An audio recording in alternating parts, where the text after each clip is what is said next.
तो कैसे हैं आप लोग? आज हम लोग बात करने वाले हैं 10th क्लास के सेकंड चैप्टर के बारे में, जिसका नाम है लॉन्ग वॉक टू फ्रीडम, और इसको लिखा है नेल्सन मंडेला ने। एक्चुअली ये जो चैप्टर है वो एक्सट्रैक्ट है नेल्सन मंडेला की ऑटोबायोग्राफी का। चैप्टर शुरू करने से पहले मैं आप लोगों को एक ऐसे टॉपिक के बारे में बताना चाहता हूँ जो कि बहुत ज़्यादा इम्पोर्टेंट है। क्वेश्चंस इससे रिलेटेड आ जाता है एग्ज़ाम में, और कई बार वाइवा में भी टीचर्स के द्वारा पूछ लिया जाता है। And the topic is apartheid. तो पूछ लिया था कि व्हाट इज अपार्थीड या what do you understand by apartheid. तो ये आपसे पूछ लिया था, तो इसको देख लिए क्या है ये। Apartheid is a political system that separates people according to their race. अब अपार्थीड क्या था? एक ऐसा पॉलिटिकल सिस्टम बनाया था वाइट लोगों ने, जो कि उन लोगों की प्रजाति के आधार पर, उनकी रेस यानी कि प्रजाति या वंश के आधार पर उन लोगों को बाकी लोगों से अलग करता था, यानी कि वाइट लोगों से बाकी लोगों को अलग करता था। ये जो पॉलिसी उन्होंने बनाई थी, जो सिस्टम इन लोगों ने बनाया था वाइट लोगों ने, उसको हम लोग अपार्थीड बोलते हैं। तो इतना आप इसको लर्न कर लेंगे तो एग्जाम में आपके लिए काफ़ी है। 2 नंबर का क्वेश्चन आएगा तो इतना आप लिख सकते हैं। सो आगे हम लोग बढ़ते हैं। मेन टेक्स्ट क्या कहता है? 10th मई, 10 मई की बात है। डांट ब्राइट एंड क्लियर, जो सुबह थी, डांट मतलब सुबह, बहुत ज़्यादा चमकीली थी और साफ थी। For the past few days, पिछले कुछ दिनों से, I had been pleasantly besieged by dignitaries and world leaders who were coming to pay their respects before the inauguration। तो देखेंगे अब मंडेला बताते हैं कि पिछले कुछ दिनों से मैं बड़े ही सुखद अनुभव ले रहा हूँ और बड़ी खुशी खुशी मैं कुछ लोगों से घिरा हुआ हूँ। डिग्नेटरीज मतलब ऐसे लोग जो बहुत ज़्यादा रेस्पेक्टेड लोग होते हैं, उनको हम डिग्नेटरीज बोलते हैं, उन लोगों का ग्रुप है ना। एंड वर्ल्ड लीडर्स, दुनिया के बड़े बड़े नेता वहाँ पर आए हुए थे। क्यों आए हुए थे? टू पे देयर रेस्पेक्ट, यानी कि अपना सम्मान देने के लिए आए हुए थे। जो इनॉग्रेशन वहाँ पर हो रहा था, जो फंक्शन चल रहा था, फंक्शन क्या था? ओथ सेरेमनी थी। ओथ सेरेमनी यानी कि एक बहुत लंबे समय बाद साउथ अफ्रीका को वाइट लोगों से आज़ादी मिला था, और अब साउथ अफ्रीका एक डेमोक्रेटिक कंट्री बन गया था। और उस डेमोक्रेटिक कंट्री में मंडेला जो हैं प्रेसिडेंट की शपथ लेने वाले थे। उसी का जो फंक्शन था वहाँ पर चल रहा था, और वहीं पर बहुत देशों के लोग जो थे वहाँ पर आए हुए थे, नेता भी आए हुए थे बड़े बड़े। तो वही बताते हैं। The inauguration would be the largest gathering ever of international leaders on South African soil। तो बताते हैं कि जो इनॉग्रेशन हो रहा था उसमें सबसे बड़ी गैदरिंग यानी कि लोग इकट्ठा हुए थे। कौन से लोग? इंटरनेशनल लीडर्स, यानी कि देश के बड़े बड़े नेता पहली बार इकट्ठा हुए थे इतनी बड़ी मात्रा में साउथ अफ्रीका की ज़मीन पर। The ceremonies took place in the lovely sandstone amphitheater। और जो सेरेमनी हुई थी वो कहाँ हुई थी? एक बहुत ही प्यारे सैंडस्टोन यानी कि बलुआ पत्थर के बने हुए एम्पीथिएटर में। एम्पीथिएटर देख सकते हैं यहाँ पर, एक ऐसी बिल्डिंग जिसकी छत नहीं होती, वो एम्पीथिएटर होता है। तो formed by the union buildings in Pretoria. तो बताते हैं कि जो एम्पीथिएटर बनाया था वो बनाया था यूनियन बिल्डिंग्स ने। कहाँ पर? प्रिटोरिया में। तो देखते हैं आगे। फॉर डेकेड्स, यानी कि कई दशकों तक this had been the seat of white supremacy. तो कई दशकों तक इसमें क्या हुआ? जो वाइट सुप्रीमेसी थी, यानी कि वाइट लोगों की जो लीडरशिप थी वहाँ पर, वो लोग उसको संचालित करते थे। उन लोगों की वो सीट थी, वहाँ से वो लोग और जो प्रोग्राम करते थे वही लोग करते थे, क्योंकि ब्लैक लोगों को तो इतना वहाँ पर राइट्स नहीं थे। And now it was the site of a rainbow gathering of different colours and Nations for the installation of south Africa's first democratic non racial government. और अब वो समय था जब अलग अलग देशों के अलग अलग रंगों के लोग वहाँ पर आए, नेता लोग आए। क्यों आए? क्योंकि साउथ अफ्रीका की पहली डेमोक्रेटिक और नॉन रेशियल गवर्नमेंट, डेमोक्रेटिक यानी लोकतंत्र की, और नॉन रेशियल जो भेदभाव नहीं करती है, ऐसी गवर्नमेंट वहाँ पर बनने जा रही थी। तो आगे देखते हैं। On that lovely autumn day, और उस बहुत ही प्यारे पतझड़ के दिन या शरद ऋतु जब स्टार्ट होने वाली है वो दिन, आई वॉज अकम्पेनिड, यानी कि मेरे साथ जो थी, कौन थी? बाय माई डॉटर जनानी। तो मैं अपनी बेटी के साथ वहाँ पर था ऑन द पोडियम। तो मंच पर मिस्टर डेक्लर्क, यानी कि अब नाम बता रहे हैं, तो डेक्लर्क जो थे was first sworn in as second deputy president. तो उन्होंने, मिस्टर डेक्लर्क ने सेकंड डेप्यूटी प्रेसिडेंट की शपथ ली है। Then Thabo Mbeki was sworn in as first deputy president, और थाबो म्बेकी ने फर्स्ट डेप्यूटी प्रेसिडेंट की शपथ ली।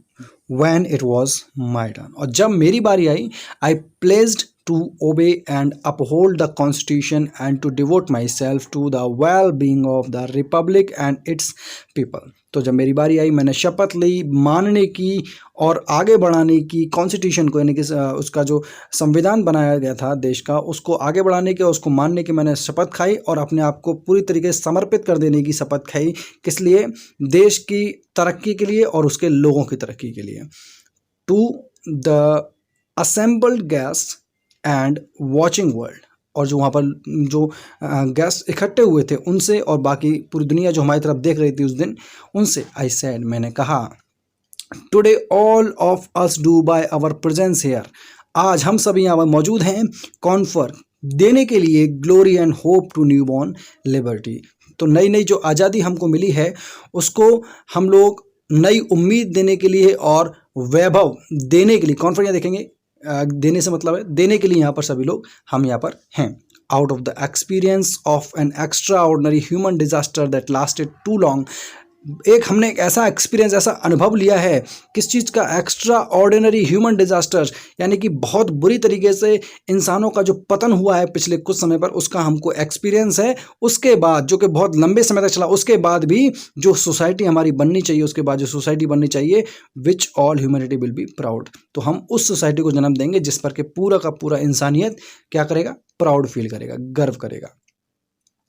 तो next is we who were outlaws not so long ago, हम लोग जो पिछले कुछ समय तक पूरे दुनिया से अलग थलग पड़े हुए थे, have today been given the rare privilege, हमको बहुत ही दुर्लभ सौभाग्य मिला है, to be host the nations of the world on our soil, दुनिया भर के देशों को अपने यहाँ पर होस्ट करने का, अपनी मिट्टी पर होस्ट करने का हमको सौभाग्य मिला। We thank all our distinguished international guest, हम लोग सभी आए हुए मेहमानों का स्वागत करते हैं, धन्यवाद करते हैं, for having come to take position with the people of our country, हमारे देश के लोगों का साथ देने के लिए। Of what is after all, जो भी वो हैं आज, अंत में यही कहेंगे कि ये जो चीज़ है, जो कॉमन विक्ट्री है फॉर जस्टिस, न्याय की, फॉर पीस, शांति की, फॉर ह्यूमन डिग्निटी, और इंसानियत के गौरव की, इंसानियत के गौरव की ये जीत है। सो गाइज आगे देखते हैं। We have at last achieved our political emancipation, तो हमने आखिरकार अपनी पॉलिटिकल एमेंसिपेशन, यहाँ पर देखेंगे एमेंसिपेशन मतलब है फ्रीडम फॉर रिस्ट्रिक्शंस, यानी कि आज़ादी मिलना। तो आखिरकार हमने अपनी राजनीतिक आज़ादी प्राप्त कर ही ली है। We pledge ourselves to liberate all our people from the continuing bondage of poverty, deprivation, suffering, gender and other discrimination. तो आज हम शपथ लेते हैं कि हम अपने लोगों को गरीबी से बाहर निकालेंगे और जो हक उनको नहीं मिले वो दिलाएंगे, जो संघर्ष वो कर रहे हैं उससे, जो जेंडर बेस्ड जो रिस्ट्रिक्शंस थे या डिस्क्रिमिनेशन से उनसे, और अदर जो भी डिस्क्रिमिनेशन भेदभाव थे उन चीज़ों से हम उनको मुक्ति दिलाएंगे। Never, never and never again shall it be that this beautiful land will again experience the oppression of one by another। अब मंडेला कहते हैं कि कभी भी भविष्य में कभी नहीं होगा ऐसा, कभी भी नहीं होगा ऐसा कि कोई भी एक व्यक्ति किसी दूसरे व्यक्ति पर हुकूमत चलाए। ये धरती इस चीज़ को कभी भी एक्सपीरियंस नहीं करेगी। ब्यूटीफुल लैंड, ये सुंदर धरती कभी भी इस चीज़ को एक्सपीरियंस नहीं करेगी कि एक व्यक्ति किसी दूसरे व्यक्ति पर हुकूमत चलाए। The sun shall never set on so glorious a human ह्यूमन अचीवमेंट, और जो सूरज है वो इतना अच्छे तरीके से कभी भी नहीं छुपेगा जितना अच्छे तरीके से आज हमारे लिए ये दिन का अंत हुआ है। Let freedom reign, God bless Africa, भगवान अफ्रीका का भला करें, आज़ादी को हुकूमत करने दो, रेन इज हुकूमत करने देना। तो next is a few moments later, थोड़े ही देर बाद, we all lifted our eyes in awe as a spectacular array of South African jets, helicopters and troop carriers rode in perfect formation over the union buildings.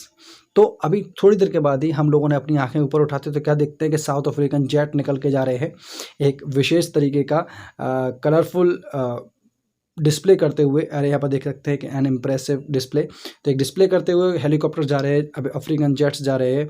और troop career ऐसे जहाज होते हैं जिनमें कि फौजें भरकर जाती हैं और वो क्या कर रहे हैं, परफेक्ट फॉर्मेशन बनाते हुए यूनियन बिल्डिंग के ऊपर उड़ रहे हैं। It was not only a display of pin point precision and military force, ये केवल एक सही तरीके से बिल्कुल सटीक आकृति दिखाना ही नहीं था या मिलिट्री फोर्स ही दिखाना नहीं था, but demonstration of the military's loyalty to democracy. बल्कि ये क्या था कि जो मिलिट्री फोर्सेस थे वो क्या दिखा रहे थे, अपना लॉयल्टी दिखा रहे थे किसके प्रति, डेमोक्रेसी के प्रति, to a new government that had been freely and fairly elected.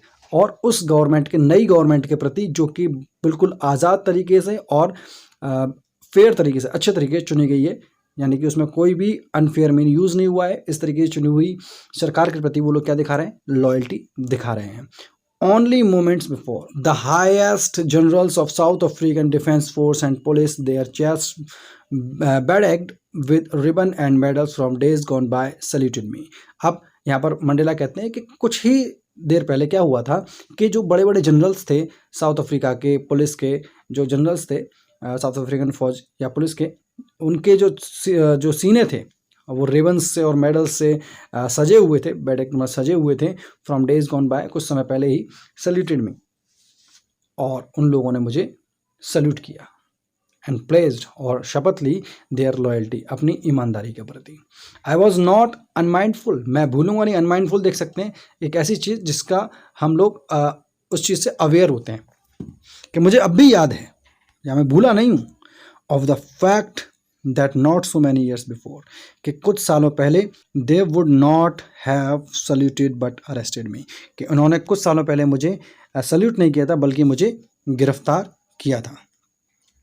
Finally a शेवरन of Impala, शेवरन देखेंगे एक वी शेप में जब जहाज उड़ते हैं उनको हम लोग शेवरन बोलते हैं। तो इम्पाला जेट्स जो थे वो स्मोक छोड़ते हुए जा रहे थे पीछे की ओर, कैसे, black, red, green, blue and gold of the new South African flag. तो वो डिफरेंट कलर के जो साउथ अफ्रीकन फ्लैग में कलर्स हैं वैसे ही कलर्स के, यानी कि black, red, green, blue and gold, इस कलर के वो स्मोक पीछे छोड़ते हुए जा रहे थे। The day was symbolize for me by the playing of our two national anthems. तो वो दिन मेरे लिए यादगार बना दिया गया क्योंकि उस दिन दो अलग अलग तरीके के नेशनल एंथम बजाए गए थे। And the vision of whites singing Nkosi Sikelel' iAfrika and black singing Die Stem the old anthem of the republic. तो देखेंगे यहाँ पर कि उस दिन क्या हुआ था कि दो नेशनल एंथम बजाए गए थे, ब्लैक लोगों ने अलग नेशनल एंथम गाया था और जो वाइट लोग थे उन लोगों ने अलग नेशनल एंथम गाया था। दोनों के नाम यहाँ पर दिए गए, वाइट के लिए नकोसी सिकेलेल अफ्रीका और ब्लैक लोगों के लिए डीएसटेम। तो देखेंगे although that day neither group knew the lyrics of the anthem they once despised, और यद्यपि उस दिन दोनों ही ग्रुप में से, ब्लैक और वाइट दोनों ही ग्रुप में से, जो नेशनल एंथम उन लोगों ने गाए थे उनका मतलब तो उनको मालूम हो या ना मालूम हो, लेकिन उसकी लिरिक्स उनको मालूम नहीं थी। They would soon know the words by heart. तो मंडेला कहते हैं कि बहुत जल्दी वो लोग उनकी वर्ड्स को याद कर लेंगे। वर्ड्स बाय हार्ट मतलब दिल से याद कर लेंगे या याद कर लेंगे। तो the next is on the day of the inauguration I was overwhelmed with a sense of history. और जब इनॉग्रेशन का दिन था, यानी कि उसी दिन की बात कर रहे हैं, आई वॉज ओवरवेल्म्ड, मैं बहुत ज़्यादा खुश था, with a sense of history, मेरे को इतिहास के बारे में कुछ याद आ रहा था।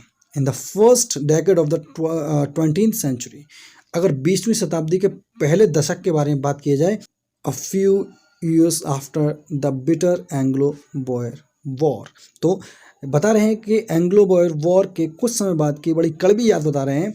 And before my own birth, अपने जन्म से पहले की बात बता रहे हैं, एंग्लो बॉयर वॉर के बाद की और अपने जन्म से पहले की बात। द वाइट स्किन्ड पीपल, के सफ़ेद खाल वाले लोग यानी गोरे लोग जब आ गए थे साउथ अफ्रीका में, वो passed up there differences and erected a system of racial domination against the dark skinned people of their own land. तो कहते हैं कि जब गोरे लोग आ गए तो उन्होंने क्या किया, एक अलग से सिस्टम इरेक्ट कर दिया, एक नया सिस्टम खड़ा कर दिया जो कि रेशियल डोमिनेशन था, यानी कि रंग के आधार पर उन लोगों ने एक नया सिस्टम खड़ा कर दिया जो कि इनके खिलाफ था, जो डार्क स्किन पीपल थे उनके खिलाफ था, उनके खुद के ही देश में, यानी कि डार्क स्किन लोगों के ही देश में, और उनके ही खिलाफ गोरे लोगों ने क्या कर दिया, एक ऐसा सिस्टम इरेक्ट कर दिया, खड़ा कर दिया, जिसको कि हम अपार्थाइड बोलते हैं। The next is the structure they created formed the basis of one of the harshest. अब जो स्ट्रक्चर उन्होंने बनाया था, जो अपार्थाइड का स्ट्रक्चर बनाया था, वो बहुत ही ज़्यादा हार्श था, बहुत ही ज़्यादा कठोर था, मोस्ट इनह्यूमन यानी कि अमानवीय था। Societies the world has ever known. जो स्ट्रक्चर उन्होंने बनाया था वो इतना कठोर था और इतना अमानवीय था कि किसी भी समाज को ऐसा करते हुए पहले नहीं देखा गया था, या किसी भी समाज ने कभी ऐसा किया हो पूरी दुनिया में, ऐसा कभी देखा नहीं गया। तो कहते हैं कि now in the last decade of the 20th century and my own 8 decades as a man. तो कहते हैं कि 20वीं शताब्दी के अंत में, और जब मैं खुद 80 साल का हो गया हूँ, तो ये सिस्टम, जो सिस्टम गोरे लोगों ने बनाया था, ओवरटर्न, बदल दिया गया है फॉर एवर, हमेशा के लिए। और किस चीज़ से बदला है? ऐसी चीज़ से बदला है दैट रिकॉग्नाइज द राइट्स, जो कि हकों को पहचानती है, एंड फ्रीडम्स, आज़ादी को पहचानती है, ऑफ ऑल पीपल, प्रत्येक इंसान की, regardless of the colour of their skin, उनके रंगों की चिंता किए बिना। दैट डे हैड कम, और वो दिन आया, about through the unimaginable sacrifices of thousands of my people whose suffering and courage can never be counted or repaid.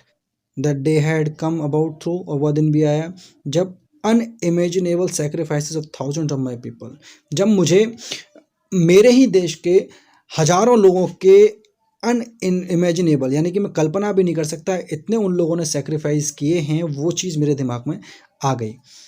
People, लोग, वो सफरिंग एंड करेज, जिन्होंने जो स्ट्रगल किया है, जो झेला है, वो चीज़, एंड करेज और साहस, कैन नेवर बी काउंटेड, वो गिना नहीं जा सकता, और रिपेड, ना ही उसका कोई मूल चुकाया जा सकता। I felt that day as I have on so many other days that I was simply the sum of all those African patriots who had gone before me। तो कह रहे हैं कि उस दिन मुझे ऐसा लगा कि मैं जो भी पैट्रियट्स, अफ्रीकन पैट्रियट्स मुझसे पहले मरे हैं या उन लोगों ने सेक्रीफाइस किया है, I am the totally sum of those, यानी कि मैं उन सब का टोटल हूँ। That long and noble line ended and now begin again with me. और वो लंबी और नोबल लाइन, जो लाइन उन लोगों की थी, जो पैट्रियट्स की लाइन है, एंडेड, अब ख़त्म हो गई है, and now begin again with मी, अब मेरे साथ दोबारा शुरू हो रही है, क्योंकि वो जो दौर था वो अलग था, लेकिन अब एक नया दौर शुरू होने वाला है, और वो दौर मुझसे शुरू होने वाला है। आई वॉज पेन्ड, मुझे बहुत ज़्यादा दुख हुआ, that I was not able to thank them, क्योंकि मैं उनको शुक्रिया अदा नहीं कर सकता हूँ, क्योंकि उनमें से बहुत सारे लोग मर गए हैं, उन्होंने अपना जीवन बलिदान दे दिया है, तो उनको मैं थैंक भी नहीं बोल सकता हूँ। That they were not able to see what their sacrifices had wrought. तो अब यहाँ देखेंगे कि क्योंकि वो मर गए हैं, तो वो देख भी नहीं सकते कि उनका सेक्रीफाइस, जो उन्होंने सेक्रीफाइस दिया है, वॉट दैट हैड व्रॉट यहाँ पर लाने से एंशियंट इंग्लिश का वर्ड है, तो व्रॉट मतलब लाना, तो वो चीज़ क्या लेके आई है, उनका सेक्रीफाइस क्या लेके आया है, तो या उनके सेक्रीफाइस ने क्या कर दिया है, वो चीज़ वो देखने के लिए यहाँ पर नहीं है। The policy of apartheid created a deep and lasting wound in my country and my people. जो अपार्थाइड की जो पॉलिसी थी, उसने बहुत गहरे और लंबे समय तक चलने वाले दुख और घाव मेरे देश को और मेरे देश के लोगों को दिए थे। All of us will spend many years if not generations recovering from that profound hurt. तो कहते हैं all of us will spend many years, हम सब एक लंबा समय बिताएंगे, इफ नॉट जनरेशंस, हो सकता है कि नई पीढ़ियाँ ना हो ऐसा, लेकिन हम लोग तो एक लंबा समय बिताएंगे रिकवरिंग, यानी कि ठीक होने में, from that profound hurt. Deep, profound मतलब डीप एंड स्ट्रॉन्ग, तो वो जो हमें गहरा घाव मिला है, जो दुख हुआ है हमको अपार्थाइड से, उसको हमको भूलने में एक लंबा समय लग जाएगा। But the decades of operation and brutality had another unintended effect.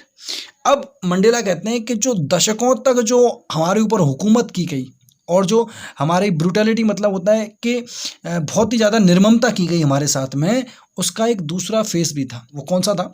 That was it produced, वो ये था कि उस ब्रूटैलिटी ने प्रोड्यूस किए यानी कि पैदा किए the Oliver Tambos, the Walter Sisulus, the chief Luthulis, the Yusuf Dadoos, the Bram Fischers, the Robert Sobukwes of our time.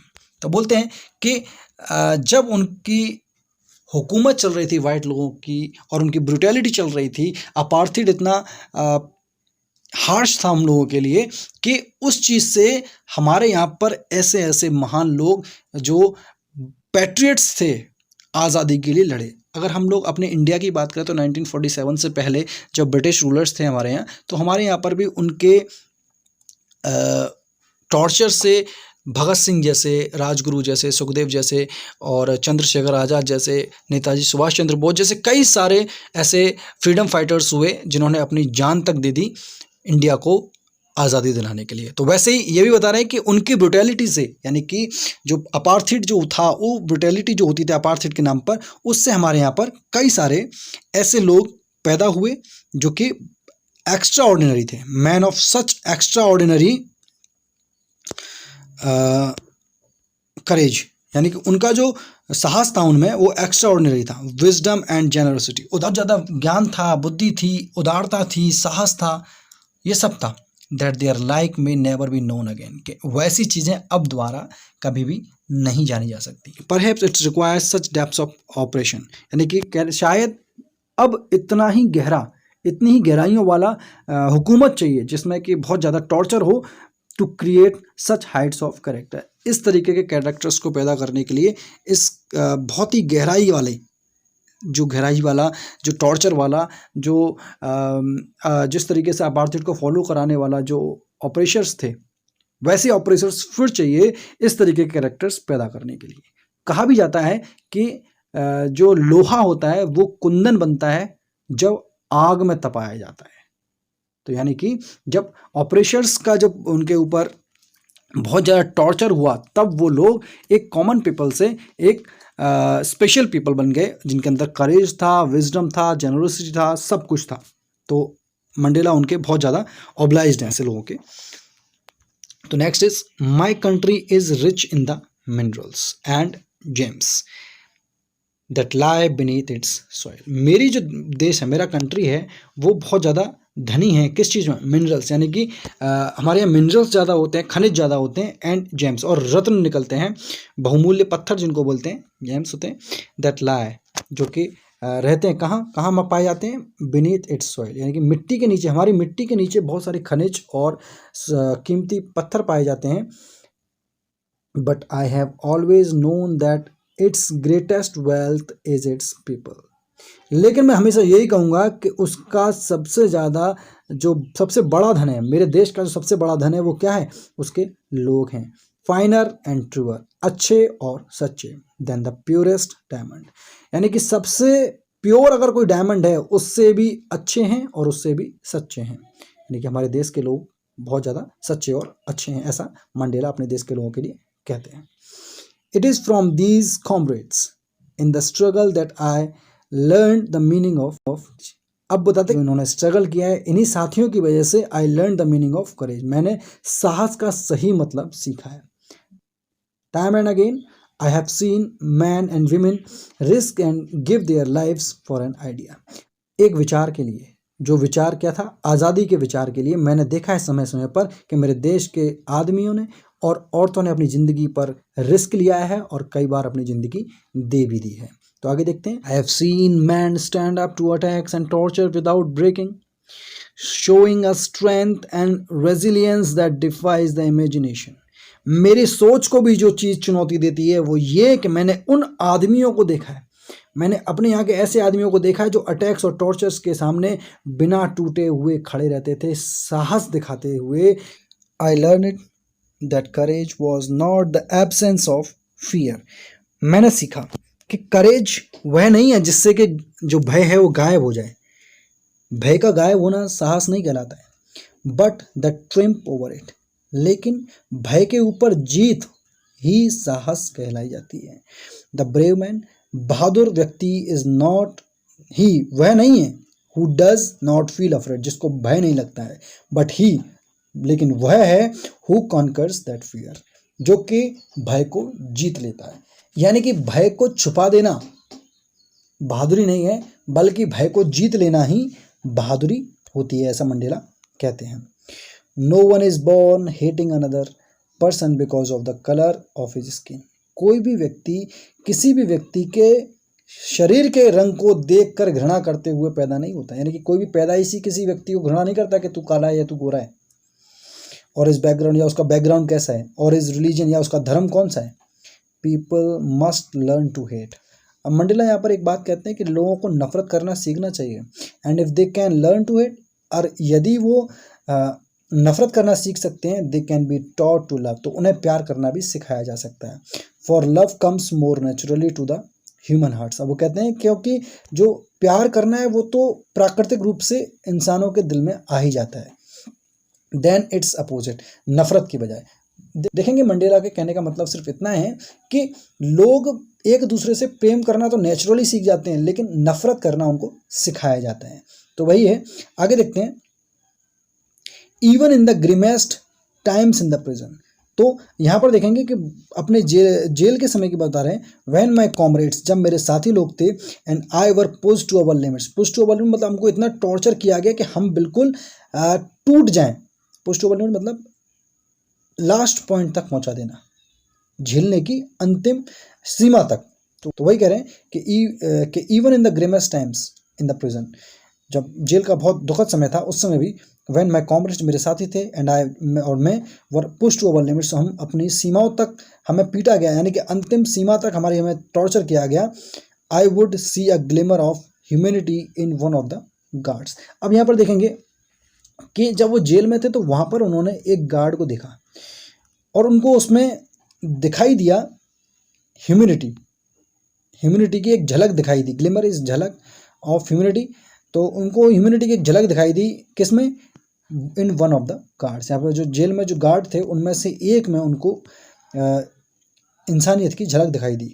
Perhaps, शायद जस्ट फॉर अ सेकेंड, शायद वो एक सेकंड के लिए ही हो, but it was enough to reassure me and keep me going on, लेकिन वो पर्याप्त थी मुझे ये दोबारा समझाने के लिए और मेरे दिमाग में ये बात बनाए रखने के लिए कि man's goodness is a flame, कि किसी व्यक्ति के अंदर जो अच्छाई होती है वो एक आग की तरह होती है, दैट कैन बी हिडन, जो कि छुपाई तो जा सकती है बट नेवर एक्सटिंग्विश्ड, लेकिन कभी बुझाई नहीं जा सकती। So the next is obligations. इससे रिलेटेड आपको एक क्वेश्चन आ सकता है कि what are two obligations of a man. तो देख सकते हैं कि ये एक इंपॉर्टेंट टॉपिक है, वही मैं बता रहा हूँ कि in life every man has twin obligations, यानी कि एक व्यक्ति के जीवन में दो तरीके के ऑब्लिगेशंस या ड्यूटीज होते हैं। ऑब्लिगेशन मतलब duties. Obligations to his family, to his parents, to his wife and children, यानी कि पहला ऑब्लिगेशन किसके लिए, अपने परिवार के लिए, है ना, अपने पेरेंट्स के लिए, अपनी वाइफ के लिए और अपने बच्चों के लिए। तो and the second obligation is and he has an obligation to his people, his community, his country, यानी कि अपने देश और अपने देश के लोगों के लिए। तो हम सिंपल वर्ड्स में कह सकते हैं कि there are two obligations a man has, first for his family and second for his country और people. Okay, in a civil and human society, each man is able to fulfill those obligations according to his own inclinations and abilities। तो इस society में Mandela कहते हैं कि कोई भी व्यक्ति अपने ऑब्लिगेशन, दोनों ऑब्लिगेशन को, फैमिली के प्रति जो ऑब्लिगेशन है उसको और जो कंट्री के प्रति ऑब्लिगेशन है उनको, वो अपने एबिलिटीज़ के अकॉर्डिंगली और अपने बिहेवियर के अकॉर्डिंग, तो यहाँ पर आप इंक्लिनेशंस को देख सकते हैं, नेचुरल टेंडेंसीज ऑफ बिहेवियर, यानी कि सामान्य व्यवहार जो व्यक्ति करता है उससे, और अपनी काबिलियत से दोनों ऑब्लिगेशंस को फुलफिल कर सकता है। तो next is but in a country like south Africa. अब मंडेला बोलते हैं कि जनरल कोई आदमी रहेगा वो अपना एबिलिटीज़ और अपने बिहेवियर के अकॉर्डिंग दोनों ऑब्लिगेशंस को फुलफिल कर सकता है, लेकिन एक ऐसे देश जिसका नाम साउथ अफ्रीका है, it was almost impossible for a man of my birth and colour to fulfil both of those obligations. तो मंडेला कहते हैं कि साउथ अफ्रीका जैसे देश में वो अपना उदाहरण देते हुए बोलते हैं कि मेरे जैसे कलर वाला यानी कि ब्लैक और मेरे जैसे जन्म वाला यानी कि हम लोगों ने जिस कंडीशन में जन्म लिया है वैसी कंडीशन में जन्म लेने वाले व्यक्ति के लिए दोनों ही ऑब्लिगेशन को फुलफिल करना नामुमकिन है, इम्पॉसिबल, बहुत ज़्यादा मुश्किल है। In South Africa, a man of color who attempted to live as a human being was punished and isolated। तो अब मंडेला कहते हैं कि उनके यहाँ पर यानी कि साउथ अफ्रीका में उनके जैसे रंग वाले यानी कि ब्लैक लोग अगर कोशिश करते थे अगर इंसानों की तरह रहने की तो उनको पनिश किया जाता था, उनको अलग थलग कर दिया जाता था, आइसोलेट कर दिया जाता था। इन साउथ अफ्रीका, और साउथ अफ्रीका में a man who tried to fulfill his duty to his people was inevitably ripped from his family and his home and was forced to live a life apart। अब यहाँ पर बोलते हैं कि general लोग जो रहते हैं वो तो अपना ऑब्लिगेशंस पूरा कर लेते हैं, लेकिन अब बता रहे हैं कि साउथ अफ्रीका में कोई भी व्यक्ति जो कोशिश भी करता था अपनी ड्यूटी फुलफिल करने की अपने देश के प्रति, अपने देश के लोगों के प्रति, उसको इनएविटेबली यानी कि बिना छोड़े, उसको ऐसा नहीं था कि छोड़ देते थे, उसको बिना छोड़े घर से बाहर निकाल देते थे, उसकी फैमिली से अलग कर देते थे और वो उसको मजबूर कर देते थे अलग थलग ज़िंदगी जीने के लिए। A twilight existence of secrecy and rebellion. और यहीं से कहते हैं कि इसी जगह से क्या होता था कि एक ऐसी आग, ऐसी लॉ निकलती थी किस चीज़ की, सेक्रेसी और रेबिलियन। रेबिलियन मतलब विद्रोह से और सेक्रेसी माने गुप्त, यानी कि ऐसी ही एक्टिविटीज़ की वजह से और गुप्त विद्रोह निकलता था। I did not in the beginning choose to place my people above my family। और स्टार्टिंग में मंडेला बताते हैं कि मैंने अपने परिवार से ऊपर अपने देश के लोगों को कभी नहीं माना था शुरुआत में, but in attempting to serve my people, लेकिन जब मैं अपने देश के लोगों की सेवा कर रहा था, आई फाउंड, मैंने पाया that I was prevented from fulfilling my obligations as a son. तो मैंने पाया कि मैं रोक पा रहा था, मैं रुक रहा था अपने ऑब्लिगेशंस को पूरा करने में, एज अ सन एक बेटे के तौर पर, एक भाई के तौर पर, अ फादर एक पिता के तौर पर, एंड अ हस्बैंड एक पति के तौर पर। The next is I was not born with a hunger to be free. तो मंडेला बताते हैं कि मैं शुरुआत में, मुझे आज़ादी का मतलब तो नहीं पता था और इसीलिए मैं आज़ादी का भूखा भी नहीं था शुरुआत में, क्योंकि मैं बच्चा था तो मेरे को इतना आइडिया नहीं था क्या है। तो आगे बोलते हैं कि आई वॉज बॉर्न फ्री, मैं तो आज़ाद पैदा हुआ था। Free in every way that I could know, हर तरीके से फ्री, जो भी मैं जानता था, जिस जो जो तरीके में जानता था उस हर तरीके में अपने आप को आज़ाद समझता था। Free to run in the fields near by mother's hut, अपनी माँ की झोपड़ी के पास दौड़ना, वो उसके लिए मैं आज़ाद था। Free to swim in the clear stream that run through my village, अपने गाँव से जाने वाली साफ सी नदी में, क्लियर स्ट्रीम मतलब पानी की धारा साफ, तो उसमें तैरने के लिए मैं आज़ाद था। Free to roast mealies under the stars, और कहते हैं कि मैं ख्याली पुलाव बनाने के लिए, वैसे रोस्ट द मीलीज होता है दलिया भूजना, तो सितारों के नीचे आराम से लेट कर वो कुछ भी सोचते थे, उसके लिए वो बिल्कुल आज़ाद थे। And ride the broad backs of slow moving bulls, और उनके खेत के पास या खेत में धीमे धीमे चलने वाले जो बुल्स होते थे या जिनको हम कह सकते हैं सांड होते थे, उनकी चौड़ी पीठों पर बैठकर वो घूमते थे, तो उसके लिए भी वो आज़ाद थे। As long as I obeyed my father and abided by the customs of my tribe I was not troubled by the laws of man or God. और मंडेला कहते हैं कि जब तक मैं अपने पिता और अपने कबीले का कहना मानता रहा, तब तक मुझे भगवान या इंसान के बनाए हुए किसी भी नियम से मुझे कभी कोई परेशानी नहीं हुई। The next is it was only when I began to learn that my boyhood freedom was an illusion.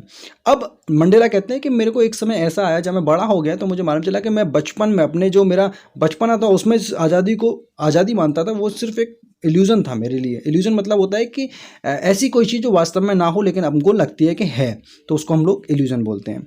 Van I discovered as a young man that my freedom had already been taken from me, और जब मैं थोड़ा जवान हुआ तब मुझे मालूम चला कि मेरी आज़ादी तो पहले ही किसी ने ले ली है।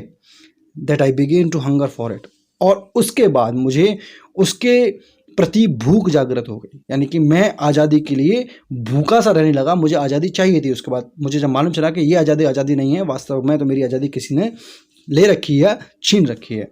एट फर्स्ट, और पहली बार एज अ स्टूडेंट, एक विद्यार्थी के रूप में, I wanted freedom only for my self. और शुरुआत में जब मैं विद्यार्थी था तो कहते हैं कि मैं सिर्फ अपने लिए ही आज़ादी चाहता था। The transitory freedom of being able to stay out at night. Transit मतलब नॉट परमानेंट। कभी कभी क्या होता है कि घर वाले बच्चों को बाहर नहीं निकलने देते हैं, तो कहते हैं कि कभी कभी यार मैं बाहर रुक जाऊं, तो कोई ऐसा इशू नहीं होना चाहिए। तो वही कह रहे हैं कि ट्रांजिटरी फ्रीडम, कभी कभी मिलने वाली आज़ादी कि भाई तुम घर से बाहर रह सकते हो। रीड वॉट आई प्लीज, और मैं जो पढ़ना चाहूँ वो मैं पढ़ सकूँ, जिससे मुझे खुशी मिलती हो। प्लीज़ मतलब खुशी देने वाली चीज़ को पढ़ सकूँ अपने। गो वेयर आई चूज, और जहाँ भी जाना चाहूँ मैं जा सकूँ। तो ये आज़ादी वो चाहते थे शुरुआत में जब वो स्टूडेंट थे। Later as a young man in Johannesburg, और जब जोहान्सबर्ग में जब वो जवान थे, तो I yearned for the basic and honoured freedoms of achieving my potential. तो मैं चाहता था, yearn यहाँ पर कह सकते हैं हम लोग तड़पना, एक इच्छा होती थी मेरी, किस लिए कि भाई मैं जो भी मेरे अंदर पोटेंशियल है उसको मैं प्राप्त कर सकूँ, उसको मैं अचीव कर सकूँ, और उस चीज़ की मुझे एक आज़ादी होनी चाहिए। ऑनरेबल आज़ादी मतलब ऐसी आज़ादी जिसमें कि आपको ससम्मान आज़ादी मिले कि आप जो करना चाहें वो कर सकते हैं। Of earning my keep, of marrying and having a family, मैं जो कमाऊँ या शादी करूँ या बच्चे करूँ या अपना परिवार करूँ, उस सब की आज़ादी मुझे होनी चाहिए। The freedom not to be obstructed in a lawful life, यानी कि अब मंडेला कहते हैं कि ऐसी आज़ादी जो कि अगर हम कानूनी रूप से सही ज़िंदगी जी रहे हों तो उसमें कोई भी परेशानी खड़ी ना हो। The next is, but then I slowly saw that not only was I not free। अब मंडेला कहते हैं कि मैं धीमे धीमे ये चीज़ देखी कि केवल मैं ही नहीं हूँ जो आज़ाद नहीं हूँ, but my brothers and sisters were not free. मेरे साथ के जो मेरे ट्राइब के या मेरे देश के जो और भी लोग हैं, मेरे भाई बहन हैं, वो भी आज़ाद नहीं हैं। आई सॉ, मैंने देखा, that it was not just my freedom, ये केवल मेरी आज़ादी नहीं है, दैट वॉज कर्टेल्ड। अब कर्टेल देखेंगे रिड्यूस्ड, इससे मतलब केवल मेरी ही आज़ादी नहीं थी दैट जो कि कर्टेल कर दी गई थी या रिड्यूस कर दी गई थी या छीन ली गई थी, but the freedom of everyone who looked like I did. तो हर किसी इंसान की आज़ादी जो मेरे जैसा दिखता था, यानी कि ब्लैक दिखता था, उसकी आज़ादी भी कर्टेल्ड कर दी गई थी, यानी कि छीन ली गई थी। This is when I join the African national Congress, और तभी मैंने अफ्रीकन नेशनल कांग्रेस को ज्वाइन कर लिया। And that is when the hunger of my own freedom became the greater hunger, यानी कि मेरी खुद की जो भूख थी वो और बड़ी हो गई for the freedom of my people, यानी कि मेरे देश के लोगों के प्रति आज़ादी हो जाए, वो भूख मेरी अफ्रीकन नेशनल कांग्रेस को ज्वाइन करने के बाद और ज़्यादा बढ़ गई थी। It was this desire for the freedom of my people to live their lives with dignity and self respect that animated my life.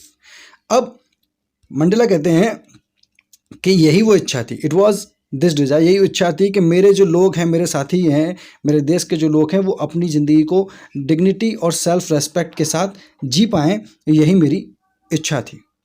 That transformed a frightened young man into a bold one. तो जो इच्छा Mandela के अंदर थी कि उसके देश के जो लोग हैं वो डिग्निटी के साथ, सेल्फ रेस्पेक्ट के साथ अपना रह पाएँ, है ना, तो वही चीज़ ने क्या किया, एक डरने वाले इंसान को, जो एक ऐसा इंसान जो डरता था हमेशा, उसको एक साहसी इंसान में तब्दील कर दिया। बोल्ड वन यानी कि साहसी इंसान में उसको तब्दील। That drove a law abiding attorney to become a criminal. Mandela की उस इच्छा ने एक लॉ अबाइडिंग अटॉर्नी को, यानी कि एक ऐसे व्यक्ति को जो कानून मानता था, उसको एक क्रिमिनल बनने पर मजबूर कर दिया। That turned a family loving husband into a man without a home. और इसी चीज़ से क्या हुआ, एक ऐसा व्यक्ति जो अपने परिवार को बहुत प्रेम करता था, एक ऐसा हस्बैंड जो अपने परिवार को बहुत प्रेम करता था, उसको एक ऐसे व्यक्ति में बदलने में मजबूर कर दिया कि वो व्यक्ति बिना घर के रहने लगा, यानी कि मंडेला ने अपना घर छोड़ दिया था। That force a life loving man to live like a monk. एक ऐसा व्यक्ति में तब्दील कर दिया, उनको ऐसा फोर्स किया उस भावना ने, उस इमोशन ने कि भाई मेरे देश के लोग आज़ाद होने चाहिए। तो इस इमोशन ने एक ऐसे जो लाइफ लविंग मैन थे, जिसको अपने जीवन से बहुत ज़्यादा प्रेम था, उसको एक मॉन्क की बात। मॉन्क कौन होते हैं? बुद्धिस्ट मॉन्क होते हैं, साधु जिसको बोलते हैं, जिनको अपने जीवन से कोई प्रेम नहीं होता, वो सिर्फ दूसरों की भलाई के लिए जीते। तो एक मॉन्क बनने पर उसको, या एक मॉन्क की तरह जीवन जीने पर के लिए उसको मजबूर कर दिया। I am no more virtuous or self sacrificing than the next man.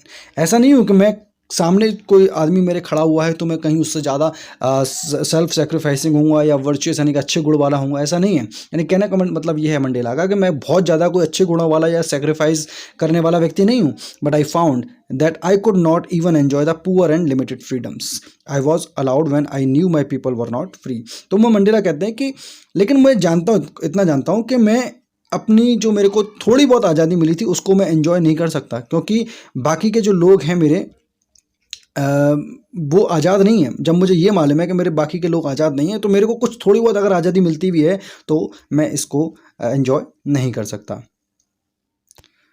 Freedom is indivisible. Freedom कैसी है? इंडिविजिबल मतलब अभाज्य है, जिसको डिवाइड नहीं किया जा सकता कि भाई तुमको ये फ्रीडम है, तुमको वो फ्रीडम, ऐसा नहीं है। सबके लिए फ्रीडम इक्वल होना चाहिए, मंडेला कहना ये है।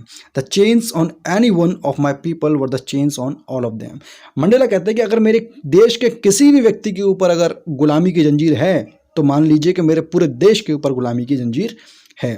The chains on all of my people, अगर मेरे देश के सभी लोगों के ऊपर, जितने भी मेरे देश के लोग हैं उन सब के ऊपर अगर गुलामी की जंजीर है तो were the chains on me, तो मान लीजिए कि वो जंजीर मेरे ऊपर है। यानी कि मंडेला चाहते थे कि देश का प्रत्येक नागरिक, प्रत्येक जो ब्लैक पीपल थे वहाँ के, वो आज़ाद होने चाहिए। I knew that the oppressor must be liberated.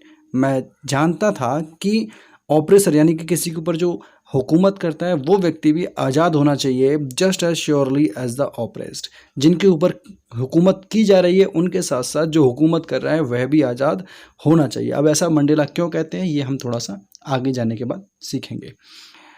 A man who takes away another man's freedom is a prisoner of hatred.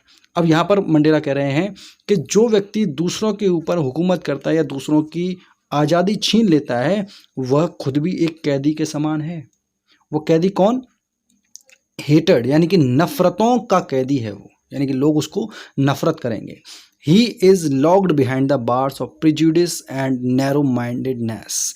वो व्यक्ति जो है वो मान लीजिए एक जेल में है, वो किस चीज़ के जेल में है? प्रिजुडिस यानी कि एक स्ट्रॉन्ग डिसलाइक, यानी कि लोग उसको बहुत बुरी तरीके से नापसंद करते हैं। एंड नैरो माइंडेडनेस, और वो व्यक्ति जो होगा उसकी सोच कैसी होगी? बहुत ज़्यादा छोटी सोच वाला व्यक्ति होगा। मंडेला कहते हैं कि आई am not truly free if I am taking away someone else's freedom. तो मैं सही तरीके से फ्री नहीं हूँ, मैं पूर्ण तरीके से आज़ाद नहीं हूँ, पूरी तरीके से आज़ाद नहीं हूँ अगर मैं किसी और व्यक्ति की आज़ादी को छीन रहा हूँ। Just as surely as I am not free when my freedom is taken from me. और वहीं मंडेला ये भी कह रहे हैं कि अगर कोई व्यक्ति मेरी आज़ादी छीनता है तो भी मैं आज़ाद नहीं हूँ, या मैं किसी और की आज़ादी छीनता हूँ तो भी मैं आज़ाद नहीं हूँ। The oppressed and the oppressor alike are robbed of their humanity. अब चाहे जो हुकूमत करने वाला हो या गुलाम हो, जिसके ऊपर हुकूमत की जा रही हो, वे दोनों ही इंसानियत को लूटते हैं, एक हुकूमत करके और दूसरा अपने ऊपर हुकूमत करवा के। तो गाइस बस आज के लिए इतना ही। अब जो आप नीचे सब्सक्राइब वाला बटन देख रहे हैं उस पर आप जेट फेंक के मारिए या ट्रूप वाला हेलीकॉप्टर फेंक के मारिए, मुझे नहीं मालूम, सब्सक्राइब हो जाना चाहिए। Thank you.